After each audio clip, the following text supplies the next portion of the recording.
मुट्ठी बांधे आए थे और हाथ पसारे जाओगे। दोस्तों, मैं डॉक्टर चौबे, मोटिवेशनल स्पीकर।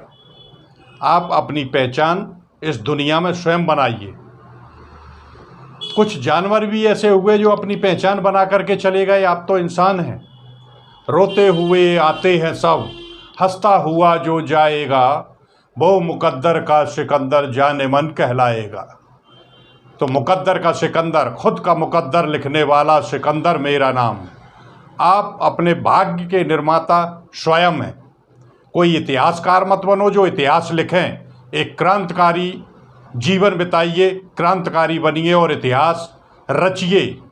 इतिहास लिखिए नहीं, इतिहास बनाइए।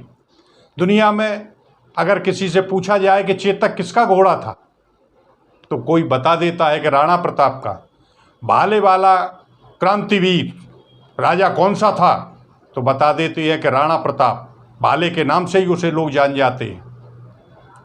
तो मिसाइल मैन ऑफ इंडिया किसे कहते हैं, तो APJ अब्दुल कलाम।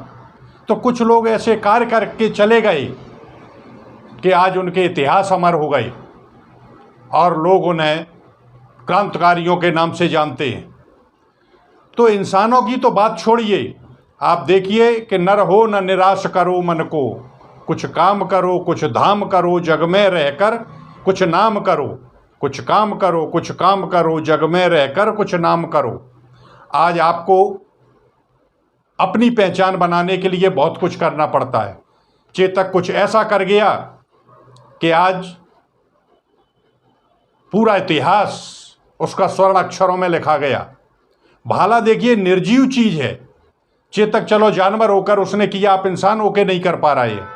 भाले को अब भागो भागो भाग चलो, भाले की नोक दिखाई दी। श्याम नारायण पांडे ने किताब लिखी है हल्दी घाटी।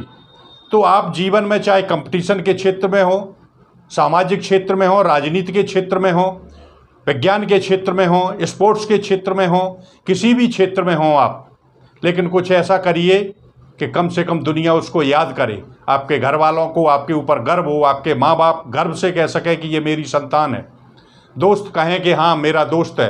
रिश्तेदारों को आपको गर्व हो, आपके मोहल्ले पड़ोस और समाज को गर्व हो। कुछ ऐसा करके जाइए, क्योंकि हमें इससे यही शिक्षा मिलती है कि जानवर कुछ ऐसा कर गया कि आज उसका इतिहास अमर है और हम इंसान होकर के भी ऐसा नहीं कर सकते। तो लानत है मेरे जीवन पर। एक भाला निर्जीव होकर के कैसा कार्य किया उसने कि आज भाले के नाम से ही राणा प्रताप को जान लिया जाता है। तो श्याम नारायण पांडे ने कुछ पंक्तियां जो लिखी हैं चेतक के बारे में, मैं वो आपको सुना रहा हूं कि देखिए कि उस जानवर के बारे में भी पंक्तियां लिख गई। भागो भागो भाग चलो, भाले की नोक दिखाई दी, अब चेत करो अब चेत करो, चेतक की टाप सुनाई दी। तो देखिए कि ये वीर रस की कविताएं चेतक और भाले के बारे में भी लिख दी गई हैं।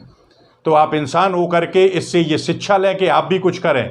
तो देखिए चेतक के बारे में श्याम नारायण पांडे की 4 पंक्तियां हैं, वो मैं आपको सुनाता हूं और आप उससे ये शिक्षा लें कि जीवन में कुछ ना कुछ आपको ऐसा महान कार्य करना है जिससे दुनिया आपको याद करे।